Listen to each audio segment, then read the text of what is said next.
Just want to make this video. So I was watching Darlewin, right? How the question is, and this is the thing I always ponder to myself: how can you and I, the people of Ireland, the people who pay the politicians, in other words, who are the masters of the politicians, because it is true we pay their wages, we elect them. We are their masters. Whatever we demand, they should do. Um, because again, who's fooling who? I suppose that's the question I have. Because Leo Varadkar had no confidence motion, um, and they got through it. He got through it. Like, he leaked the government document that's not supposed to be leaked. And he didn't face. He's not basically going to just get a slap in the wrist. Oh, Leo's a good boy. He didn't do anything wrong. 10,000 people homeless. Ridiculous sum of people. Um, can't get a house. Young people have to leave the country and go to Australia and to New Zealand. Oh, he's a good boy. RT, you give him a nice biscuit and a cup of tea and everything because they'll be so happy with him. Um, just the light of the government. And Fianna Fáil, Fianna Gael, the Green Party. The Green Party now, Eamon Ryan's gone very quiet, I have to say. I never heard him so quiet in my life. But again, he's a habit of sleeping now, to be honest. Yeah, so but yeah, it just goes to show you, as one TD said, I think it's Paddy Rubin said this. Um, he said, the one. Basically, Fianna Fáil and Fianna Gael are now all the one. There's not much difference. Really, there's really not much difference. The two of them just are just hungry for power and just won't give up power no matter what happens. So it's a great country, Um, after everything, like the government this year have just literally constantly hit themselves against the wall. Like for example, Golfgate, the government were barely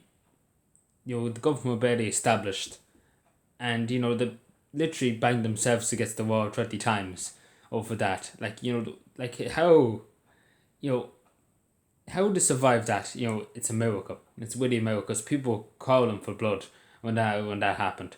And obviously, a good lot of them had to get rid of it. When it was signed and everything like that. But still, they got the big paychecks. Don't worry about that. And obviously Seamus Wolf, actually, when I'm just speaking about, everybody's saying to him to resign, and he won't resign. He doesn't see why he should resign. Well, I can give him about 50 reasons, but anyway. For one reason is, we broke obviously the COVID regulations, things like that. Another reason is he shouldn't have a play. He shouldn't be in with his politician friends and his 40%. Just goes to show you, really, just like that alone tells you millions of things you need to know about this country, to understand the mess we're in at the moment. It's just, to me, it's just nonsensical how these people in power. Because again, as it was said, if a civil servant, no would be civil servant done it. Like, for example, if I had a document, and I was authorized to see it and things like that.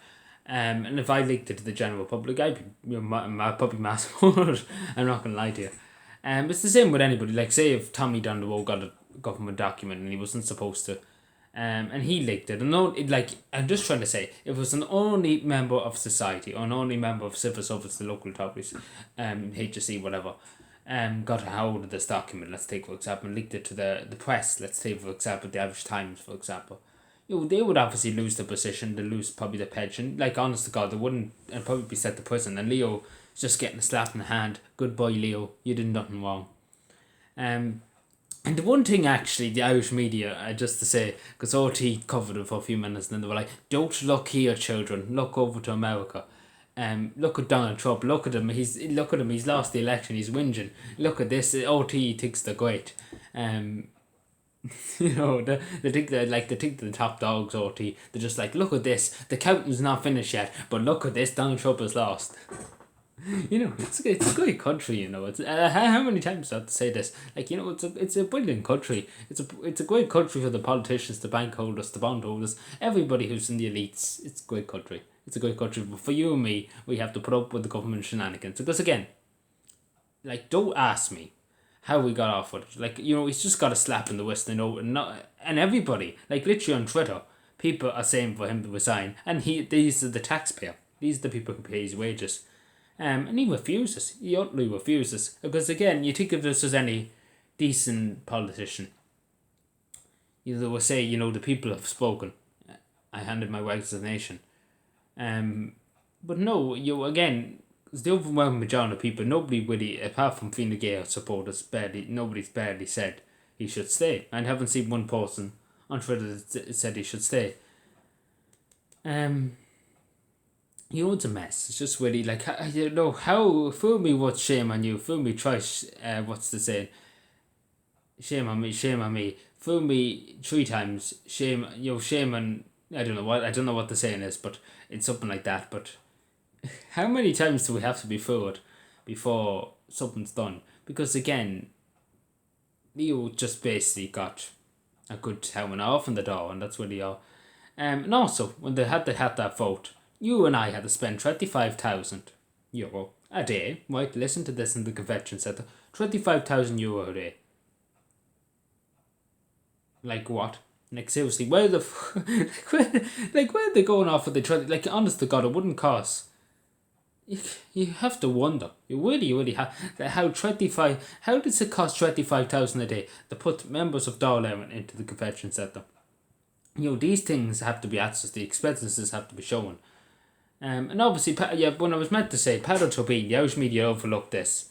Paolo Turbine said something, and I actually didn't mention it before because I didn't understand. Because again, it wasn't mentioned much, and I had no really evidence to say about it.